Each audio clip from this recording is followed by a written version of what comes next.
क्या बताते हैं परमात्मा के कोट जन्म तन भर मत हो गए कुछ ना हाथ लगा रे, कुकर सुकर खरबा बोरे कौआ हंस बगारे। कोटि जन्म तू राजा की ना मिटी न मन की आशा, और भिक्षुक होकर दर दर घूमया ये मिला नहीं निर्गुण रासा। ये जो तत्व ज्ञान परमात्मा ने अब सार्वजनिक करने का आदेश दिया है, ये पहले गुप्त रखा था। गुप्त किस लिए रखा था? क्योंकि सतयुग त्रेता द्वापर में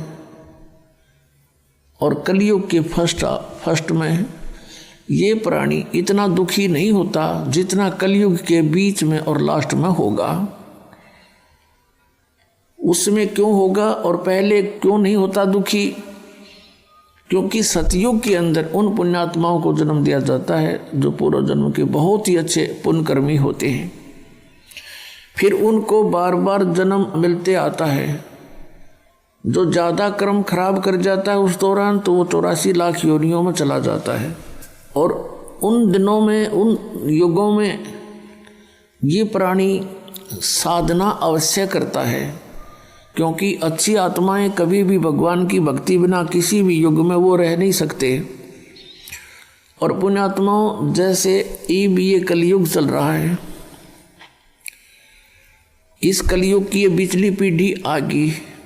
परमात्मा इसे दयालु है कि अब ये पूरे विश्व में अपनी प्यारी आत्माओं को, अपने बच्चों को पूरे, चाहे वो किसी भी योनि से दोबारा मनुष्य जीवन भी प्राप्त करेंगे अभी तुरंत, परमात्मा की वाणी जगह जगह गूंजेगी। मालिक ने ऐसे इंस्ट्रूमेंट बनवा दिए ना, ये आदमी की बुद्धि की सतर के इंस्ट्रूमेंट हैं जो कंप्यूटर तक बना लिए, इंटरनेट लगा दिए, मोबाइल बना दिए, इसमें टेप भी अंदर, रिकॉर्डर भी अंदर, और बातचीत कर लो बाहर से वो भी अंदर।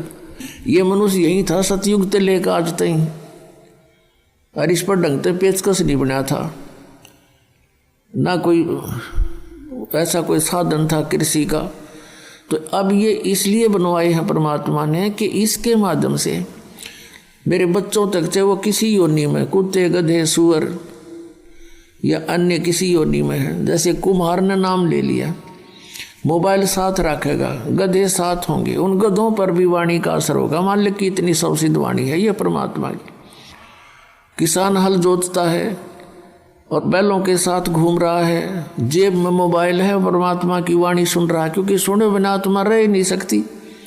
या मंत्र लाओगा या अपनी परमात्मा के वचन सुनेगा तो उन बैलों पर भी असर होगा। उनकी प्रारब्ध कर्म पूरा होते ही उनके बहुत से पाप कर्म इस वाणी से निर्मल हो जाएंगे और उनको मनुष्य जीवन मिलेगा। तो इस प्रकार पूरे विश्व में परमात्मा एक बार सभी प्राणियों पर रहम करेगा, और जो अच्छी आत्मा है वो तो पार हो ही जाएंगी, क्योंकि उनको ज्ञान सुनेगा, उनका वो तो सिर धड़की बाजी ला देंगे। जैसे पहले पिछले इतिहास देख लो, गोपीचंद और भर्तृहरि दोनों राजा थे। परमात्मा प्राप्ति के लिए गोरखनाथ जी से उपदेश लिया, और जो भी आज्ञा दी उस गुरु ने, और जिस सत्र का वो गुरु था, और उन्होंने जो उससे प्राप्त किया, जो आज्ञा मिली, वो सिर धड़की बाजी ला दी। गुरुदेव ने कहा कि जाओ, अलवर के राजा का किला बन रहा है और उसमें मजदूरी करो और मंत्र भी जाप करते रहना, और वहाँ से मेहनताना मत लेना, रोटी के लिए कहीं और टाइम करना।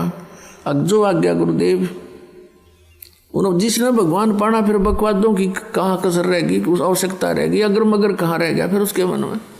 या तो भगवान चाहते नहीं तुम, कोई कहता है जी बीड़ी ना छूटे, कोई नो कहे जी यूँ तब यूँ नियम तो मेरे पर ना पुग गए, फिर तो तू ड्रामा कर रहे हो भाई। फिर भगवान पाने के लिए तो समर्पित होना पड़ेगा हरिन महापुरुषों की तरह। लेकिन उन वो वस्तु भी ना मिले, तुमने वो मिलने जा रही है। तो 12 वर्ष तक अलवर के किले में उन्होंने मजदूरी करी और मंत्र जाप करते रहे, और टाइम के लिए कुम्हार के घर पे गारा गुंदा करते, उसकी गारा गुच्छा करते और उससे रोटी प्राप्त करते थे, और वहाँ मजदूरी करते। जो भी समय था निर्धारित 8-7 घंटे का, तो जिन अब पुण्यात्मा वही हैं ये जो सब कुछ कर सकते हैं मालिक पाने के लिए, जब इनको ज्ञान हो जाएगा। समझ हम ना अरीबती बात हमने ये दिखाई दे यहाँ की चोचले, तो ये चोचले हमें फिर नकली दिखाई देंगे, खिलौने मिट्टी के। पुत्र है कितना प्यारा लगे है, मृत्यु हो जाए एक्सीडेंट में, टूट गया खिलौना, रो माथे बात मार मार के। परमात्मा कहते हैं गुड़िया खेलत जन्म गंवा दिया तने लाया नहीं विचार। ये खिलौनों से खेलते तने असंग जन्म हो गए, कुछ भी ना सोचा। आत्मा तू कहाँ से आई थी, कहाँ जाना है तूने। तो पूरे विश्व में अब शांति होगी, एक बार सतयुग जैसा माहौल बनेगा, हाहाकार मिट जाएगी। हम जो भिन्न भिन्न पंथ बना बैठे, भिन्न भिन्न मजहब बन बैठे, हम अपने भोलेपन में अलग अलग हो गए, परमात्मा के लिए हुए हमने सोचा हिंदू धर्म अपनाने से भगवान मिलेगा, फिर अलग से कोई मजहब बना, मुसलमान धर्म बना, तो हमने सोचा शायद इससे भगवान मिलेगा, तो उसमें चले गए, वो ग्रहण किया कुछ पुण्यात्माओं ने। फिर किसी ने पता लगा भाई सिख धर्म से हमें लाभ होगा, तो सिख धर्म भी खूब अनुयायी बने। किसी ने ईसाई धर्म से सोचा कि शायद ऐसे भगवान मिल जाएगा, तो ईसाई बन जाएंगे हम। लेकिन अब हमें पता चलेगा, क्योंकि हम पहले दूसरों की सुनी सुनाई पर विश्वास किया करते थे, और अब हम आँखों देख कर विश्वास करेंगे अपने सदग्रंथों को। और जिन महापुरुषों ने परमात्मा पाया, उन्होंने जो साधना की और जैसे वो रहे, हमने ऐसे ही करना पड़ेगा, तो हम मोक्ष प्राप्त करेंगे, ना तो फिर केवल कहने की बातें हैं। तो इस प्रकार हम फिर एक होंगे। परमात्मा ने 600 वर्ष पहले कह दिया था धर्मदास, कलयुग जब 5500 वर्ष बीत जाएगा, उस समय परमात्मा ने कहा कि हम ही आएंगे। अब वो परमात्मा न्याय दास को इस योग्य समझा होगा, भेज दिया, लेकिन पावर और शक्ति और सहयोग उसी का है, कबीर भगवान का। अब फिर दूसरे शब्दों में कबीर परमात्मा कहते हैं, मम संत मुझे जान मेरा ही स्वरूपम, मेरे संत को मुझे ही जानना, मेरा ही स्वरूप समझना। गुरु को परमात्मा के तुल्य ट्रीट करना, तब तुम्हारी समस्या हल होगी। भले ही जैसे गुरु जी परमात्मा नहीं है, लेकिन आप जी ने गुरु जी को एज ए गॉड ट्रीट करना पड़ेगा, तब आपका समाधान हो सकेगा, नहीं तो नहीं होगा। जैसे एक गणित का प्रश्न होता है, ब्याज का, ऋण का, तो उसमें मूलधन ज्ञात करना होता है, तो उसमें मानना पड़ता है कि मान लीजिए मूलधन 100 रुपये, फिर उससे वो दर निकल आती है, फिर मल्टीप्लाई करके ओरिजिनल मूलधन हमें प्राप्त हो सकता है। ओरिजिनल मूलधन अरबों में होता है, लेकिन उस अरबों वाले मूलधन को प्राप्त करने के लिए हमने सपोज करना पड़ेगा कि मान ले मूलधन 100 रुपये, वो 100 रुपये मूलधन नहीं है, पर उस 100 रुपये मूलधन मानने बिना वो अरबों वाला मूलधन मिला को नहीं। ऐसे ही दास को यानी गुरु को आपने ये सोच के अपने आप को व्यवहार बदलना पड़ेगा कि मेरे सामने भगवान खड़ा है। गुरु एक मनुष्य नहीं। परमात्मा कहते हैं, गुरु मानुष कर जानते ते नर कहिए अंध, मां दुखी संसार में फिर आग गई यम के फंद। गुरु को मानुष जोग ने अर्प करे चरणामृत को पान, वो चरण धो पीवारू मानुष गिने, ते नर नर कह जावेंगे युग युग होवे समान, चाहे भक्ति भी कर रहे हैं। अब ये मर्यादाएं आपने अपनानी पड़ेंगी, अपना व्यवहार बदलना पड़ेगा, अपना स्वभाव बदलना पड़ेगा, आधीनी में आना पड़ेगा। हमने आधीनी बिना भगवान नहीं मिले। हम अभिमान कितना कर सकते हैं, किस चीज़ का कर सकते हैं? अगर शरीर का करते हैं, उच्च जाति का करते हैं, शरीर में 1 मिनट में अधरंग मार दिया, पड़ा पड़ा बांगा मुँह हो जा, मुँह में माखी बड़े और लगने, हाथ से हटा भी नहीं सकता। बता इसका क्या अभिमान करे प्राणी। आज उच्च जाति में है, कल मृत्यु हो गया, गधा बन गया, वह जाति के काम दिया उस जाति और मजहब ने। तो हमने हर तरह से अपने इस मन के जो पर हैं बकवाद करने के, ये सब काटने पड़ेंगे, इनको ठीक करना पड़ेगा। तो ये ज्ञान से होगा। तो जब हम गुरुजी को एज ए गॉड ट्रीट करेंगे, अब जिन्होंने परमात्मा पाना है वो अच्छे विद्यार्थी होते हैं। अच्छे विद्यार्थी अपने स्कूल के विद्यालय के टीचर के साथ भी बहुत अच्छा ही व्यवहार करते हैं, और जो निकम्मे होते हैं वो तो फिर स्वभाव उनका खराब होता है, फिर लास्ट में वो शिक्षा प्राप्त नहीं कर पाते हैं, फिर मजदूर लगते हैं, आजीवन दुख पाते हैं। तो यहाँ बताया कि इस प्रकार हम जब रहेंगे, गुरुजी को ये मानकर बैठे कि यहाँ मान ले इस दास के स्थान पर और कबीर परमात्मा आ जा, जो भगवान है हमारे सबके पिता, तो आप कैसे व्यवहार करोगे? ये थोड़ी सी सोचने की बात है, क्योंकि हम परमात्मा के लिए चले हैं और परमात्मा को पाने के लिए परमात्मा के साथ हमें एक डील भी करना सीखना पड़ेगा, क्योंकि हम डील ठीक ना करके तो वहाँ से यहाँ गिर गए, और अब भी हमारा ऐसे ही व्यवहार हुआ तो भगवान कैसे एक्सेप्ट करेगा अपने को? आज्ञा का पालन हो, नम्रता हो, गुरु के अंदर कोई दोष दिखाई नहीं देना चाहिए किसी भी प्रकार से। आप कितने समझदार हो सकते हो, आप कितनी बुद्धि रख सकते हो, आपको अपने का नहीं पता कल के हो जाएगा, और दूसरे के विषय में हम सोचते हैं, तो ये हमारी नालायकी है। तो इस प्रकार अपने अंतःकरण के इस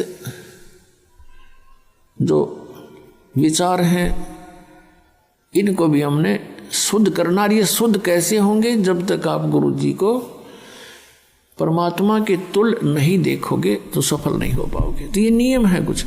तो कहने का भाव ये है कि जिन महापुरुषों ने परमात्मा पाना वो तो इब के निकल जाएंगे सब, इब के घनी आसानी से निकलोगे। और प्रत्येक कलयुग में इस बिचली पीढ़ी में अरबों खरबों प्राणी परमात्मा पार करते, मनुष्य जीवन दिला दिला के उनको फटाफट। लेकिन नियम में रहना पड़ेगा। भक्ति बहुत आसान है। नाम उठत नाम बैठत नाम सोवत जागवे, नाम खाते नाम पीते नाम सेती लागवे। अब इसमें हमें भक्ति में बाधक क्या क्या चीज़ें हैं? भक्ति में बाधक है, हमें लोग दूसरों को देखा विवाह पर खर्च करते हैं। जिसके 2 पुत्रियां होगी उसकी नींद हराम हो जाती है जब वो युवा होने लगती हैं।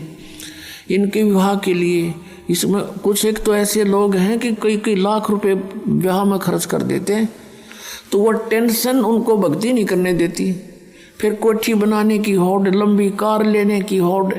तो ये इस ज्ञान से ये मन के जो फैलाव है ये कम हो जाएगा, ये खत्म हो जाएगा, इच्छाएं समाप्त हो जाएंगी। और बेटी का विवाह, बेटों का विवाह हमने बहुत सिंपल वे से करना चाहिए।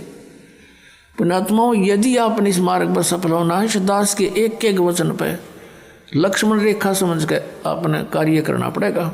और फिर आप पार ना हो, गारंटी देता दास लिखवा के ले लो मुझसे, इतना आसानी से पार।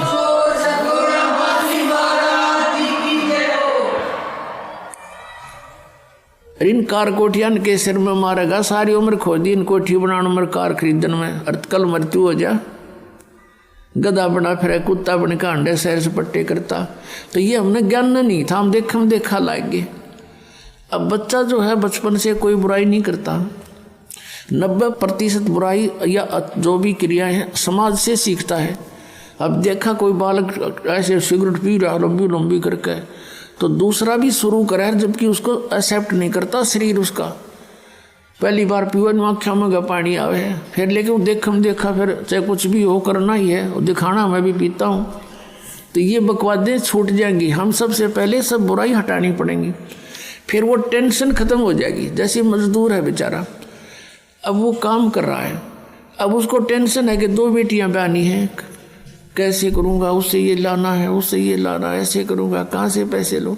और फिर जब ये समस्या परमानेंट हल हो जाएंगी कति।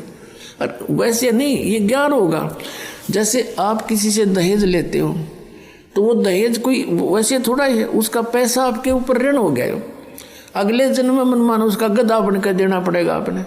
परमात्मा कहते हैं तुमने उस दरगाह का महल नहीं देखा, और धर्मराज के तिल तिल का लेखा, एक एक पाई का हिसाब करना पड़ता है वहाँ पर। तो हम क्यों सिर में दर्द करें? 2 रोटी खानी, 2 कपड़े चाहिए, सारे साल में कुर्ते पजामे, बस काम चल जाए। तो इस प्रकार हमने इतना नॉर्मल होना पड़ेगा, उच्च विचार रखा, भगवान में श्रद्धा बढ़ाए रखकर, फिर भी किसी वस्तु की आपको आवश्यकता होगी, भगवान दूर नहीं।